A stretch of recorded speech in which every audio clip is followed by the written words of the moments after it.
పెళ్ళైనా పండగైనా వేడుక ఏదైనా పట్టు చీరల ప్రత్యేక వేదిక వారాహి సిల్క్స్. నా పెళ్ళై 2 ఇయర్స్ అవుతుంది సార్. చాలా పేద కుటుంబం మా అమ్మ వాళ్ళది. పెళ్ళేటప్పుడు ఒక 5 lakhs అప్పయింది వాళ్ళకి. పెళ్లి తర్వాత జాబ్ చేద్దాం ఏం చేద్దాం చెప్పారు మాకు. చదివిన దేనికి పెళ్ళయ్యాక ఉద్యోగం మానేయడానికి? చాలా మంది ఉన్నారు సార్ అలా.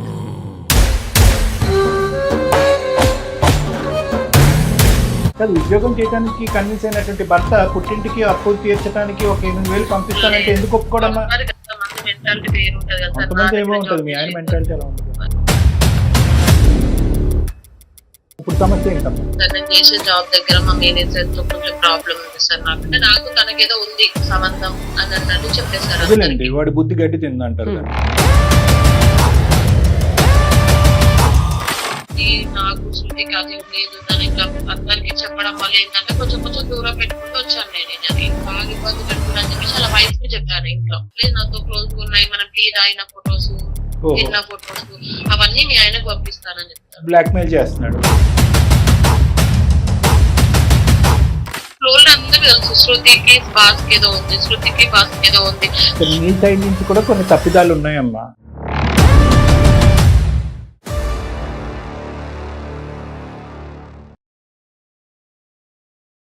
సుమన్ టీవీ అందమైన జీవితం కార్యక్రమానికి స్వాగతం. ప్రస్తుతం మనతో పాటు ఉన్నారు ప్రముఖ సైక్రియాటిస్ట్ డాక్టర్ కళ్యాణ్ చక్రవర్తి గారు కూడా. డాక్టర్ గారు నమస్తే. నమస్తే మేడం. సార్, ఈ రోజు మనం తీసుకుంటున్న కేసు ఏంటంటే బాధ్యత ఒకవైపు, భద్రత కరువు అయిపోవటం ఇంకోవైపు. రైట్. ఆమెకున్నటువంటి సమస్యల వల్ల ఆ బాధ్యత తీసుకోవాల్సిన పరిస్థితి, తప్పని పరిస్థితిలో. మరోవైపు ఏమో తను ఉన్న ప్లేస్ లో తనకి రక్షణ లేనటువంటి పరిస్థితి. అయ్యో. ఆ రెండింటి మధ్య కొట్టుమిట్టాడుతూ ఆమె మనకి ఈమెయిల్ మెయిల్ చేశారు సార్. తప్పకుండా మేడం. అందుకని అది పిక్ చేసుకున్నాము. ఒకసారి ఆమెతో మాట్లాడదాం. మాట్లాడండి మేడం. అసలు ఏం జరిగిందో అమ్మ మాటలను వింటే మీకు అర్థం అవుతుంది. 100%. శృతి సార్ అమ్మాయి పేరు. అమ్మా. హలో, శృతినా అమ్మా? అవును మ్యామ్. నేను నిరుపమ, సుమన్ టీవీ అందమైన జీవితం కార్యక్రమం నుంచి కాల్ చేస్తున్నానమ్మా. థ్యాంక్ యూ మ్యామ్, చాలా థ్యాంక్ యూ. అమ్మా, అసలు ఏమైంది? మనతో పాటు డాక్టర్ కళ్యాణ్ చక్రవర్తి గారు కూడా ఉన్నారు. ఒకసారి మీ సమస్య ఏంటంటే చెప్తే దానికి ఏమన్నా పరిష్కార మార్గాన్ని చూపించే దిశగా ప్రయత్నం చేస్తామమ్మా. మీ సమస్య ఏంటో చెప్పండి అసలు ఫస్ట్. నమస్తే సార్. చెప్పండి అమ్మా, ఏంటమ్మా, ఎవరిది సమస్య ఏంటి? నా పెళ్ళై 2 ఇయర్స్ అవుతుంది సార్. 2 years. మాది చాలా పేద కుటుంబం సార్. మా అమ్మ వాళ్ళది. పెళ్ళేటప్పుడు ఒక 5 lakhs అప్పయింది సార్ మా వాళ్ళకి. అయితే మా ఆయనకి ఏదో కన్విన్స్ చేసి జాబ్ చేద్దామని చెప్పేసి, ఆయనకు జాబ్ చేయడం ఇష్టం లేదు. కాదు, పెళ్లికి ముందు నువ్వు జాబ్ చేస్తున్నావమ్మా? పెళ్లికి ముందు జాబ్ చేశాను సార్. పెళ్ళైన తర్వాత జాబ్ చేద్దాం ఏం చేద్దాం చెప్పారు నాకు. అది మీ కండిషన్ అమ్మా, మీ అగ్రిమెంటా? భార్య భర్తలు ఇద్దరిది, అంటే పెళ్లి అయిన తర్వాత ఉద్యోగం చేయకూడదని ఇంట్లో పెద్దవాళ్ళే చెప్పారు. పెళ్లి తర్వాత జాబ్ చేద్దాం ఏం చేద్దాం చెప్పారు మాకు. మీ పెద్దవాళ్ళ వాళ్ళు పెద్దవాళ్ళ? వాళ్ళ పెద్దవాళ్ళు చెప్పారు సార్. వాళ్ళు పెద్దవాళ్ళు చెప్పారు.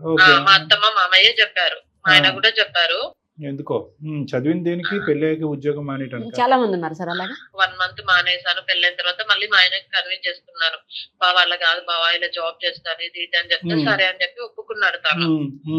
మళ్ళీ పాత జాబ్ కి కంటిన్యూ గా వెళ్తున్నాను నేను. అయితే అమ్మ వాళ్ళకి మంత్లీ నేను మా ఆయన వాళ్ళకి తెలియకుండా కొన్ని పంపిస్తాను అన్నట్టు అమ్మ వాళ్ళకి డబ్బులు. అమ్మ, నీ జాబ్ రిక్వైర్మెంట్ ఏంటమ్మా? అంటే ముందు వద్దు అనుకున్న నువ్వు మళ్ళీ జాబ్ లో ఎందుకు జాయిన్ అయ్యారు మళ్ళీ 1 month తిరక్క ముందే? చెప్పింది కదా. అంటే అమ్మ వాళ్ళకు ఒక 5 lakhs అప్పయింది అమ్మ వాళ్ళకి. అప్పు క్లియర్ చేయడం గురించి జాయిన్ అయ్యారు. కొన్ని చిట్టీలు వేసాను. పెళ్లి కాకముందు కొన్ని చిట్టీలు ఉన్నాయి, నేర్పుదామని చెప్పేసి నేను జాబ్ లో మళ్ళీ జాయిన్ అయ్యాను. మేము హైదరాబాద్ షిఫ్ట్ అయిపోయాము. ఓకే. మా ఆయన floor manager sir gold section లో. తనకి ఇష్టం లేదు నేను జాబ్ చేయడం. ఫస్ట్ ఇద్దరం చేస్తే ఒకళ్ళు ఇల్లు రెంట్, ఒకళ్ళు బాగుంటది కదా, ఒకళ్ళు రిక్వెస్ట్ చేశారు. సరే ఓకే అని చెప్పాడు. ఎంత మొత్తం మీ పుట్టింటికి పంపిస్తున్నారమ్మా? నాకు 18,000 సాలరీ వస్తుంది సార్. నేను ఒక 8,000 అమ్మ వాళ్ళకి పంపిస్తాను, 10,000 మా ఆయనకి ఇస్తాను. మీ ఆయనకి తెలుసా 8 పంపిస్తున్నారని? మీరు అసలు పంపిస్తున్నారని తెలుసా? లేదు, నాకు 10,000 అనే చెప్పాను. శాలరీ 10 అనే చెప్పింది. 10 అనే చెప్పాను. అది తెలియకుండా అమ్మ వాళ్ళకి సేవింగ్ అంటే అమ్మ వాళ్ళకి పంపిస్తాను అన్నట్టు. కాదు, ఉద్యోగం చేయడానికి కన్విన్స్ అయినటువంటి భర్త పుట్టింటికి అప్పు తీర్చడానికి ఒక 8,000 పంపిస్తానంటే ఎందుకు ఒప్పుకోవడమ్మా? అంటే కొంతమంది మెంటాలిటీ వేరు ఉంటది కదా సార్. కొంతమంది ఏమో ఉంటది, మీ ఆయన మెంటాలిటీ అలా ఉండదు. సరే, ఏదైనా చెప్పి చేస్తే బాగుంటది కదా, ఎందుకు గోప్యం? మళ్ళీ తర్వాత తెలిస్తే కనుక మళ్ళీ ఇంకా జీవితకాలంలో నేను ఉద్యోగం చేయను. మళ్ళీ ఇష్యూస్ అవుతాయి. అదే కదా సార్, జాబ్ చేయనియరు. మీరు ఏ ఉద్యోగం చేస్తూ ఉంటారు శృతి గారు? Credit card credit card department లో జాబ్ చేస్తూ ఉంటారు, సంతోషం. పైన వస్తా సో ఉంటాయి. ఇన్సెంటివ్స్ 2,000-3,000 దాకా వస్తుంది సార్ నాకు. మరి ఏంటమ్మా ఇప్పుడు సమస్య ఏంటమ్మా? సార్ నేను చేసే జాబ్ దగ్గర మా మేనేజర్ తో కొంచెం ప్రాబ్లం ఉంది సార్ నాకు. ఏంటో ప్రాబ్లము? నాకు తనకేదో ఉన్నట్టు మొత్తం అందరికి చెప్పడం చేయడము, ఫ్లోర్ మొత్తం పాక్కపోవడం ఇలాంటివి చేశాడు. అంటే నాకు తనకేదో ఉంది సంబంధం అని అన్నట్టు చెప్పేశాడు అదేలేండి, అందరికీ. వాడి బుద్ధి గడ్డి తిందంటారు దాన్ని. నా హస్బెండ్ కంటే భూతద్దంలో ఆయన మంచోడే కాదని నేను అనట్లేదు, అనుమానం ఎక్కువ ఎవరికి? నా హస్బెండ్ కి. మంచోడు అంటే కనుక ఈ విషయం తెలిసిందా మీ భర్తకి? తెలియదు మా ఆయనకి, చాలా Okay. మంచోడు మా ఆయన. కొంచెం అనుమానం ఎక్కువ. ఈడు కొంచెం మూవ్ ఆన్ అయ్యి నేను జాబ్ చేసే దగ్గర బాగానే మాట్లాడడం చేసాం. ఈడు ఏంటంటే అందరికి నాకు శృతికి అది ఉంది ఇది ఉందని ఇట్లా అందరికి చెప్పడం వల్ల ఏంటంటే కొంచెం కొంచెం దూరం పెట్టుకుంటూ వచ్చాను నేను ఈయనకి. ఇంకా బాగా పెట్టేసుకున్నాను నా పైన. అంటే ఎక్కువ మాట్లాడలేదు ఫ్రీగా. ఎక్కువ మాట్లాడట్లేదు. ఇంకా నాకు ఇలా చేస్తున్నాడు అని చెప్పేసి కొంచెం బాగా ఇబ్బంది పెడుతున్నా అని చెప్పేసి అలా వైఫ్ కి చెప్పాను ఇంట్లో. ఎందుకంటే ఇప్పుడు నన్ను మా ఆయనకి చెప్తే జాబ్ మానేపిస్తాడు, ప్లస్ వేరే గొడవలు కూడా కదమ్మా. జాబ్ చేయనియాడు. మళ్ళీ ఆయనకి ఏదో చాలా బతిమలాడి కాళ్ళ ఏళ్ళ పట్టుకుంటే జాబ్ చేయనిస్తున్నాడు. మళ్ళీ ఇప్పుడు ఇది పోయి ఇలా చేస్తున్నాడు ఇలా చెప్తున్నాడు అని అంటే వద్దు నువ్వు ఏదొద్దు ఇంట్లో కూర్చో అంటే అటు అమ్మ వాళ్ళ అప్పులు తీరలేను, నేను ఇంట్లో కూర్చుంటే ఇంకా ఈయనకు అనుమానం ఎక్కువైపోతుంది. ముందే అనుమానం తీసుకురావడం తీసుకెళ్లడం కూడా ఆయననే చేసుకుంటాను. నాకు టైమింగ్స్ ఏం చేసినా ఇంకా ఇది చేయట్లేదు అది చేయట్లేదు అని తిట్టడం, గట్టిగా అరవడం అందరు. సో నీకు మీ భర్త వరకు ఏమీ తెలియదు కానీ మీ మేనేజర్ టార్చర్ పెరిగిపోయింది. ఏం చేయాలో అర్థం కావాలంత టార్చర్ ఉంది సార్. అనుమానం ఎక్కువ అని తెలుసు అడిగి, అంటే ఎక్కువ అనుమాన పడతాడు. ఏదున్న చిన్నదున్న భూతద్దంలో పెట్టి చూస్తాడు. ఎవరు? మీ భర్త. మీ భర్త యొక్క నేచర్ గురించి తెలుసు? తెలుసు, అన్ని తెలుసు. నువ్వు ఇట్లా చేస్తున్నావు అని చెప్పేసి మీ ఆయనకి చెప్తా అని చెప్తాడు. అంటే నేనేం తెలుసా సార్ మీతో, నేనేమన్నా చేశానా, ఎందుకు చెప్తారు మీరు మా ఆయనతో అంటే, లేదు నాతో క్లోజ్ గా ఉన్నాయి, మనం టీ తాగిన ఫొటోస్ తిన్న ఫొటోస్ అవన్నీ మీ ఆయనకు పంపిస్తానని చెప్తాడు. బ్లాక్ మెయిల్ చేస్తున్నాడు. బ్లాక్ మెయిల్ చేస్తున్నాడు. కానీ ఇప్పుడు నీ పరిస్థితి ఏంటంటే కనుక వీడు బాధ తట్టుకోలేకపోతున్నావు అని చెప్పి ఉద్యోగం మానేసి ఇంటికి ఉద్యోగం వెళ్ళలేకపోతున్నావు, మానేసే అంతే కదమ్మా? ఇంటికి మానేసి ఇప్పుడు నేను ఈ జాబ్ కాకపోతే ఇంకో జాబ్ చేయొచ్చు, నాకుంది ఆ టాలెంట్ చేసుకోగలుగుతా. కానీ ఇది ఏంటంటే మా ఆయనకు మళ్ళీ అనుమానం ఎక్కువ సార్. నాకు అది అనుమానం వల్ల ఇంకా జాబ్ కూడా చేయనియాడు, ఇంటికి డబ్బులు పంపించడు, ఏం చేయనియలేడు. ఇక ఏం చేయాలో అర్థం అవ్వట్లేదు. జాబ్ మారితే ఎందుకు మారావు ఏంటి డీటెయిల్స్ చెప్పాలి మళ్ళీ హస్బెండ్ కి.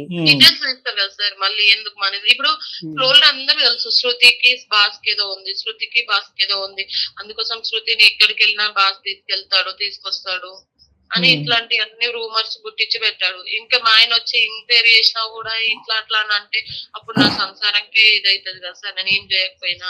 మరి ఒకసారి మీ ఆయనతో చెప్దామమ్మా, ఎప్పటికైనా తెలియవలసిందే కదా, నువ్వు చెప్పలేకపోతున్నావు కదా. ఒకటి శాలరీ ఇలా షేర్ అవుతుంది అనేది ఒకటి చెప్పాలి, మీ పుట్టింటి వరకు శాలరీ వెళ్తుందన్న అంశం చెప్పాలి.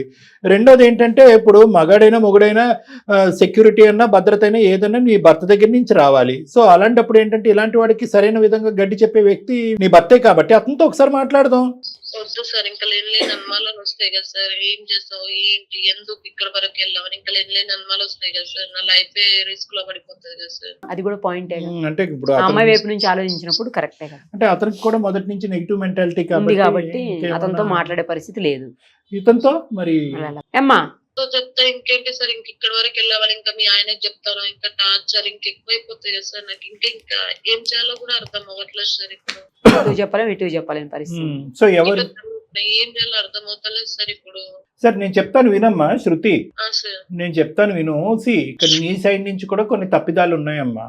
ఓకే, ఒకటి ఏంటంటే అంత మొండి పట్టుదలతో ఉన్నటువంటి ఒక భర్త పెళ్లికి ముందే మీ అత్తమామలు ఉద్యోగం మానేయాలి అని చెప్పినటువంటి ఒక కుటుంబంలో నువ్వు వచ్చినటువంటి నువ్వు ఆ తర్వాత కొద్ది రోజుల్లోనే వాళ్ళని కన్విన్స్ చేసి నువ్వు అనుకున్నటువంటి పాత జాబ్లోనే జాయిన్ అయ్యావు. అంటే అదృష్టం నీ వెన్నంటూనే ఉంది, కానీ నువ్వు ఆ సిచ్యువేషన్ని అడ్వాంటేజ్ తీసుకున్నావు.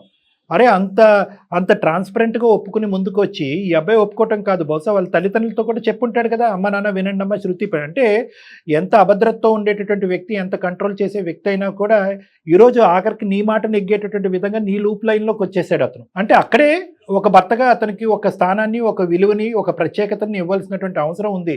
ఇంత భయపడవలసినటువంటి అవసరం లేదు. అంటే చెప్పే విధంగా అతనికి చెప్తే కనుక అన్నీ అర్థం చేసుకునే మనసు అతనికి ఉంది, మరీ అంత నేరో మైండెడ్ కాదు అనేది మనకు అర్థం అవుతుంది. లేదండి నేను ఒక ఉద్యోగం మానేసిన ఒక 6 నెలలు సంవత్సరం పాటు నేను అతని కాళ్ళ వేళ్ళ పడి అడుక్కున్నా కూడా అతను నన్ను ఉద్యోగం చేయనివ్వలేదు అని అంటే అది వేరే విషయం. పెళ్ళైనటువంటి నెల తిరక్క ముందే నీకు కావాల్సిన ఉద్యోగంలో మళ్ళీ వెళ్ళిపోయింది. నీ అదృష్టం బాగుండి ఏ ఉద్యోగం అయితే కనుక మొదటి నుంచి ఉందో ఆ ఉద్యోగం నీ గురించి మళ్ళీ వెయిట్ చేస్తూ రామ మహాలక్ష్మి అంటూ నీకు మళ్ళీ దారి చూపెట్టింది. సో అన్నీ నీవు అనుకున్నట్టే జరిగినాయి. అయితే ఇక్కడ వచ్చినటువంటి ప్రాబ్లం ఏంటంటే అలాగ నువ్వు కన్విన్స్ చేసి నీకు కావాల్సినటువంటి విధంగా మార్చుకున్నటువంటి నీ భర్తకి నువ్వు తిరిగి ఏమి ఇచ్చావు? నువ్వు కూడా ట్రాన్స్పరెంట్గా ఉంటే కనుక అన్నీ బాగుంటాయి. ఏమండి ఇంత శాలరీ వస్తుందండి, ఈ అప్పు తీర్చడం గురించి ఇంత పంపిస్తున్నాను, అతనికి అర్థం చేసుకునే 5 లక్షల పాటు ఒక పేదరికంలో ఉన్న ఒక కుటుంబానికి 5 లక్షలు అంటే చాలా పెద్ద మాట. అది అర్థం చేసుకోవడం, ఇది అర్థం చేసుకునే వ్యక్తి నిన్ను మళ్ళీ జాబ్ జాయిన్ అవ్వు అనేటటువంటి వ్యక్తి ఈరోజు నువ్వు జాబ్ జాయిన్ అవడానికి దాని వెనకట్ల ఇంత మంచి కారణం ఉందా అనేది అర్థం చేసుకునే మనసు అతనికి లేదని అయితే మాత్రం నేను అనుకోవట్లేదమ్మా. సార్ ఆయన తెలియదు సార్, కానీ చెప్పకపోవడం అనేది నాదే తప్పు సార్. ఎందుకంటే ఒప్పుకోడు, జాబే వద్దన్నాడు. మా అమ్మ వాళ్ళకి ఒప్పిస్తే మళ్ళీ వద్దంటాడేమో అని చెప్పేసి నేను భయానికి అమ్మాయి చెప్పలేదు. అమ్మ ఇది చాలా చెప్తున్నానమ్మా, చాలా డెలికేట్ ఇష్యూ, చాలా సెన్సిటివ్ ఇష్యూ. ఎందుకంటే ఒక్కసారి మీ ఆఫీసులో అడుగు పెట్టినా నీ బ్యాంక్ స్టేట్మెంట్ చూసినా చాలా ఈజీగా తెలిసిపోతుంది. ఎంతకాలం నువ్వు దాచిపెట్టి ఇలాగా కవర్ చేద్దాం అనుకున్నావు, అది నెంబర్ 1. అది చిన్న ఇష్యూయే అనుకుందాం. సరే, నేను అనేది ఏంటంటేనమ్మా, అతను ముందుకు నీ యొక్క ఆలోచనని, నీ యొక్క ఇంట్రెస్ట్ని కాపాడటం గురించి అతను ఒక 4 అడుగులు ముందుకేసినప్పుడు నువ్వు అతనికి తగ్గట్టుగా ఒక 2 అడుగులు ముందుకేసి ఇంకా ట్రాన్స్పరెన్సీ పెంచుకుని, ఇంకా నమ్మకాన్ని పెంచుకుని, ఇంకా బాండ్ని పెంచుకునేటట్టు అయితే కనుక ఈరోజు ఈ సబ్జెక్ట్ ఏదైతే ఉందో హెరాస్మెంట్, ఈ సాడిస్ట్ గారి హెరాస్మెంట్ ఉంది, అది చాలా ఈజీగా మీ హస్బెండ్ వరకు చెప్పేటటువంటి అవకాశం ఉండేది. ఇప్పుడు ఏంటంటే నీకు 2 సమస్యలు వచ్చేసినాయి. ఇప్పుడు వరకు ఏది సీక్రెట్గా దాచిపెట్టినటువంటి నువ్వు ఇష్టపూర్వకంగా ఉద్యోగం వరకు పంపించినట్టు నీ భర్తకి నెంబర్ 1 చిన్నది శాలరీ పరంగా దాచిపెట్టావు. ఇప్పుడు రెండో అంశం ఏంటి? ఈ ఇష్యూ, వీడి ఇష్యూ. సో నేను అనేది ఏంటంటే నిజంగా ఈ సమస్యకు ఒక పరిష్కారం కావాలి, నాకు ఉద్యోగం చేయటం తప్పదు అంటే కనుక ఆప్షన్ 1 ఏంటంటే ఉన్న పలంగా మీ భర్తకి చెప్పు. ఏమండి, ఎందుకంటే ఇది ట్రేడ్ సీక్రెట్ కాదు, ఇదేమీ ఇది ఒక భయంకరమైనటువంటి రహస్యం కాదు. ఖచ్చితంగా నీ దగ్గరకు వచ్చేటటువంటి డబ్బులు నువ్వు కష్టపడేది నీ కుటుంబాన్ని కాపాడటం గురించి కష్టపడుతున్నావు అనే అందులో నీ సైడ్ ఏం తప్పు కూడా లేదు, నీ సైడ్ తప్పు లేదు. నెంబర్ 1. నెంబర్ 2 ఏంటంటే ఇదే ఉద్యోగం, ఇదే పరిస్థితి, ఇదే ఆఫీసు, దిక్కులేనటువంటి పరిస్థితి, ఇక్కడే నేను ఉండాలి అంటే కనుక అందులో ఏంటంటే ఒక చెడు ప్రచారం జరిగింది. ఏది? మీ ఆఫీసులో మిగతా సభ్యుల మధ్యన ఒక చెడు ప్రచారం జరిగింది. వీడే వచ్చి ప్రత్యేకంగా మీ ఆయనకి చెప్తాడు అనే అవసరం కూడా లేదు. వేరే వాళ్ళు ఎవరు బుద్ధి కరెక్ట్గా లేకపోతే వేరే వాళ్ళ ద్వారా కూడా ఈ సోర్స్ ఆఫ్ ఇన్ఫర్మేషన్ నీ భర్త వరకు చేరడానికి ఒక అవకాశం ఉంది. ఈ దారిన ఆ దారిన మీ భర్తకి చేరే ముందే నువ్వే నీ భర్తకి ఇలా ఉందండి పరిస్థితి, ఇది నేను మీ దగ్గర దాచిపెట్టాను ఎందుకంటే మీరు నా చేత ఉద్యోగం మానిపిస్తారనేటటువంటి భయంతో, ఇది ఎప్పటికైనా మీకు తెలియవలసింది నిజమే కాబట్టి ఇప్పుడు చెప్తున్నాను, ఇంత మొత్తం శాలరీ అక్కడికి వెళ్తాను, ఆ విషయం గురించి నువ్వు ఎందుకు చెప్పలేదని కోప్పడతాడేమో కానీ ఎందుకు అలా పంపిస్తున్నావు అనేటటువంటి విధంగా కోప్పడతాడు నీ భర్త అని నేను అనుకోవట్లేదమ్మా. అది నెంబర్ 1. నెంబర్ 2, ఈ ఇష్యూ కూడా చెప్పండి, ఈ ఇష్యూ ఇలా ఉంది అని చెప్పండి. నేను ఆప్షన్ బి కూడా నేను మీకు ఒక సొల్యూషన్గా చెప్పగలను. ఏంటి ఆప్షన్ బి అంటే, అమ్మ నీ భర్తతో ఉండేటటువంటి నీ ప్రయాణం ఇంపార్టెంటు, నీ భర్త నమ్మకం నీకు ఇంపార్టెంటు, అనుమానంతో ఉండేటటువంటి నీ భర్తకి ఇలాంటి విషయం తెలిస్తే కనుక చాలా ప్రమాదం కాబట్టి ఈ ఉద్యోగం కాకపోతే ఇంకో ఉద్యోగం వస్తుంది, ఉద్యోగం ఎందుకు మారేవు అనే కారణం కంటే ఈ కారణం ద్వారా మీ ఇద్దరి మధ్యన భేదాభిప్రాయాలు పెరిగాయి అనేటటువంటిది పెద్ద ఇష్యూ కాబట్టి ఉద్యోగం మారిపోవమ్మా అని చెప్పచ్చు. కానీ నా భయం ఏంటంటే నీ మీద ఒక వ్యామోహం, ఒక అట్రాక్షన్ ఒక డెవలప్ చేసుకున్నాడు వాడు. అక్కడతో ఇంక ఇప్పుడు నీవు కళ్ళెదురుకుంటా ఉన్నావు కాబట్టి అణిగిమణిగి కొద్దిగా నేను బ్లాక్మెయిల్ చేసుకుంటూ ఉన్నాడు. రేపొద్దున వాడు ఏం చేస్తాడు, నువ్వు ఆఫీస్ నుంచి వెళ్ళిపోయిన తర్వాత మీ ఆయనకి ఫోన్ చేసి ఇంకో మీ ఆవిడ ఎందుకు ఇంట్లో ఇక్కడి నుంచి వెళ్ళిందంటే కనుక ఇది కదా అని చెప్పాడు అనుకోండి, అది ఇంకా జటిలం అవుతుంది. కాబట్టి నువ్వు ఉద్యోగం ఉద్యోగం తప్పించుకో అని కూడా చెప్పే ఉద్దేశం కాదమ్మ నాది. నేనేమంటున్నానంటే ఫస్ట్ అండ్ ఫార్మోస్ట్ ఇదేదో 10 రోజులు 15 రోజుల పాటు ప్రయాణం కాదు, ఇది ఒక నమ్మకంతో కూడినటువంటి ప్రయాణం. భార్యాభర్తల మధ్యన ప్రధానంగా ఉండవలసినటువంటిది ఒకటి బంధం అయితే కనుక ఆ బంధానికి మూలం నమ్మకం. సో మీ ఇద్దరి మధ్యన ఉండవలసింది ఆ ట్రాన్స్పరెన్సీ. ఇవేం పెద్ద ఇష్యూస్ కాదు. నీ మనస్సాక్షికి తెలుసు నువ్వు ఏ తప్పు చేయలేదని. మీ చుట్టుపక్కల ఉండే ఆఫీస్ వాళ్ళందరూ ఏమనుకుంటారంటే ఈవిడ మీద ఇంట్రెస్ట్ అని అనుకుంటున్నారు, కానీ నీకు ఆ మేనేజర్ మీద కూడా ఇంట్రెస్ట్ ఉందని ఎవరు అనుకుంటున్నారని నేను అనుకోవట్లేదమ్మా. కాబట్టి ఈ సిచ్యువేషన్ అడ్వాంటేజ్ తీసుకో. స్టార్టింగ్లో అనుమానం పడచ్చు, కోప్పడచ్చు, తిట్టచ్చు, కానీ నా భార్య ఉన్నది ఉన్నట్టుగా, నేను మూడో వాళ్ళ వ్యక్తి ద్వారా వినకుండా నా భార్య ఉన్నది ఉన్నట్టుగా నాకు వచ్చి చెప్పింది అనేటటువంటి ద్వారా మీ హస్బెండ్ నీ మీద నమ్మకం పెరుగుతుంది. ఆ మేనేజర్ దగ్గరకు వస్తాడు, ఆడు చెంపలు వాయిస్తాడు, చెడమడ తిడతాడు. ఆడేవో ఫోటోలు గడుదుగుడ్డు అంటున్నాడు. ఏం ఫోటోలు చూపెడతాడు వాడు? ఫోటోలు ఇవన్నీ తీసి దాచిపెట్టుకుంటున్నాడంటే వాడు దురుద్దేశం ఏంటంటే నిన్ను ఒక చిక్కుముడిలో పెట్టాలి. నువ్వు ఒక్కదానివే కాదు, ఇలాంటి బాధితులు చాలా మంది ఆడవాళ్ళు ఉండుంటారు వాడి దగ్గర, ఇలా ఫోటోలు తీసేసి ఇలా బ్లాక్మెయిల్ చేసి ట్రాప్ చేసేటటువంటి వాళ్ళు. కాబట్టి నేనేమంటున్నానంటే ఆ నిజం ఏదైతే కనుక శాలరీ పరమైనటువంటి నిజం మీ పుట్టింటికి పంపించే అంశం కూడా నీ భర్తకు తెలియాలి. రెండోది ఏంటంటే ఇలా ఆఫీస్లో ఇలాంటి హెరాస్మెంట్ జరుగుతుంది అనేటటువంటి అంశం కూడా నీ భర్తకు చెప్పాలి. మూడోది ఏంటంటే ఖచ్చితంగా వీడికి ఈ మేనేజర్ బాస్ ఇంకో మేనేజర్ ఉంటాడు కాబట్టి అతని వరకు తీసుకెళ్లి లిఖితపూర్వకంగా ఒక కంప్లైంట్ ఈమెయిల్ పంపించి వీడిని ఆ పద్ధతిలో కంట్రోల్ చేయడం కానీ ఉద్యోగాలను తీసేటటువంటి ప్రయత్నం కూడా చేయాలమ్మా. ఈ మూడు చేయటానికి నీకు ప్రధానంగా కావాల్సినటువంటి సపోర్టు నీ భర్త సపోర్ట్ తీసుకోకుండా మా వరకు వచ్చినా కూడా ఇలాంటి అంశాల్లో మేము పెద్దగా సహాయపడలేము. So it's very important that you take the help of your husband. ఏం కాదంటారా సార్? మళ్ళీ ప్రాబ్లం ఏం కాదా? అమ్మ ఒకటి పెద్ద గీత ముందు చిన్న గీత. ఇనీషియల్గా కోప్పడచ్చు, తిట్టచ్చు, నీ తప్పేమీ లేదని నేను ఎలా నమ్మాలనే మాట కూడా అనొచ్చు. ఇవన్నీ ఉంటాయి. కానీ నీ మనస్సాక్షికి తెలుసు వాడి దగ్గర ఏమీ ఆధారాలు లేవు, వాడంతా ఒక కట్టుకట్ చేశాడు, నలుగురికి ఒక ప్రచారం చేశాడు. తొందరలోనే మీ భర్త ఇనీషియల్గా నీ మీద కోప్పడినా కూడా అసలు నిజాలు ఏంటి అనేటటువంటి తెలుసుకోవడానికి మీ వ్యక్తి అతను కూడా ఒక కార్పొరేట్ సెక్టర్లోనే పనిచేస్తున్నాడు, మీ హస్బెండ్ కూడా. సో ఇలాంటి అంశాలన్నీ కామన్. ఏది బాస్కి సంబంధించిన హెరాస్మెంట్లు కామన్. స్త్రీ ఉద్యోగస్తులు ఎవరైతే ఉంటే కనుక వాళ్ళని చులకనగా చూసేటటువంటి ఒక జాతి ఉంటుంది. అలాంటి వాళ్ళు ఉంటారు, వాళ్ళు హెరాస్ చేస్తారనే అంశం కూడా మీ హస్బెండ్ తెలుస్తుంది. కాబట్టి ఇనీషియల్గా కోప్పడినా కూడా తర్వాత ఆ ఇష్యూకి అడ్జస్ట్ అయ్యి నీకంటూ ఒక సపోర్ట్గా నిలిచి వాడి మీద ఫైటింగ్కి వెళ్ళటానికి లేదంటే వాడికి బుద్ధి చెప్పడానికి ఒక పెద్ద బలంగా నీకు నిలుస్తాడనేది నా నమ్మకం. అందుగురించి అమ్మా ఇప్పుడు ఏంటంటే నీకు బహుశా ధైర్యం సరిపోయి ఉండదమ్మా. ఎందుకంటే ఆడు చండశాసనులాగా నీ మీద విరుచుకు పడుతున్నాడు కదా. అలాంటి దుర్మార్గులు ఇదే పని చేస్తారు. అంటే ఏంటంటే ముందు నువ్వు వెనకతలు గొయ్యి అనే సిచ్యువేషన్ లో ఉండేటటువంటి ఆడవాళ్ళనే ట్రాప్ చేయడానికి ట్రై చేస్తారు, వాళ్ళనే టార్గెట్ చేస్తారు. ఎంతో కొద్ది గొప్ప సీక్రెట్లు ఇంటి దగ్గర అంటే భర్త దగ్గర పెట్టేటటువంటి ఆడవాళ్ళనే ట్రాప్ చేస్తారు. మీ పర్సనల్ ఇష్యూస్ ని ముందస్తునే తెలుసుకుంటారు, మీ బలహీనతలు తెలుసుకుంటారు, నలుగురికి ప్రచారం చేస్తారు, వాళ్ళు ఉచ్చులోకి లాక్కునే ట్రై చేస్తారు. ఇది నీ వరకే కాదు, ఎవరైనా కూడా ఇటువంటి వాతావరణంలో ఉండేటటువంటి వాళ్ళు ఎవరైనా ఉంటే కనుక చాలా జాగ్రత్తగా గుర్తుపెట్టుకోండి. ఇది మొదట్లోనే తుంచేయవలసినటువంటి అంశము. Transparency is the best policy, no secrecy. ఎవరైతే కనుక నా అనేటటువంటి వాళ్ళు నమ్మకంగా మీతో పాటు ఇప్పుడు వరకు ప్రయాణం చేస్తున్నటువంటి వాళ్ళు ఉంటారో ఎల్లకాలం వాళ్ళు నమ్మచ్చు. వాళ్ళు తాత్కాలికంగా కోప్పడచ్చు, భయపడచ్చు, బాధపడచ్చు.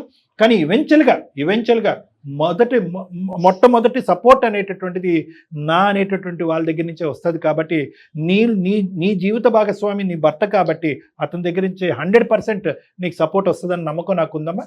ఒకప్పుడు అతని దగ్గర నుంచి ఏమైనా మిస్అండర్స్టాండింగ్, ఏమైనా కన్ఫ్యూజన్ ఉంటే కనుక మీరిద్దరు ఒకసారి నా దగ్గరకు వస్తే ఆ కన్ఫ్యూజన్ నేను క్లియర్ చేస్తాను. ఇలా మా వరకు కాంటాక్ట్ అయిందండి ఈ బాత్తో ఈ అమ్మాయి, ఆ అమ్మాయి ఉద్దేశం ఇది, ఆలోచన ఇది, ఆ అమ్మాయి ఉద్దేశం కానీ ఆలోచనలో కానీ ఎటువంటి దురుద్దేశం లేదని చెప్పి నేను ఎక్స్ప్లెయిన్ చేస్తాను. ఇంకొకటి ఏంటంటే సార్, ఇలాంటి వాళ్ళు ఫస్ట్ భయాన్ని వీడాలి.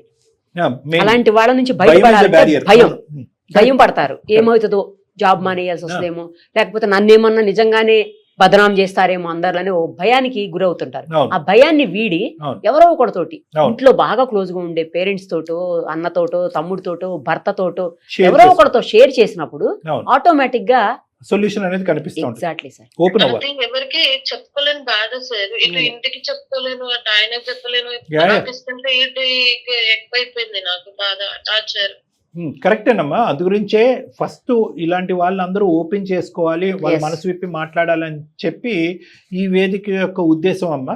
ఆ విధంగా మేము నిలబడతాము. కానీ ప్రతి సందర్భంలో నీలాంటి వాళ్ళకి మేము ఉండలేము, అందరికీ మేము ఉండలేము. కాబట్టి ఇందాక మేడం ఏం చెప్తున్నారంటే ఆప్యాయతగా దగ్గర తీసుకునేటటువంటి ఒకరిద్దరు మీ చుట్టుపక్కల ఎవరో ఒకరు ఉంటారు.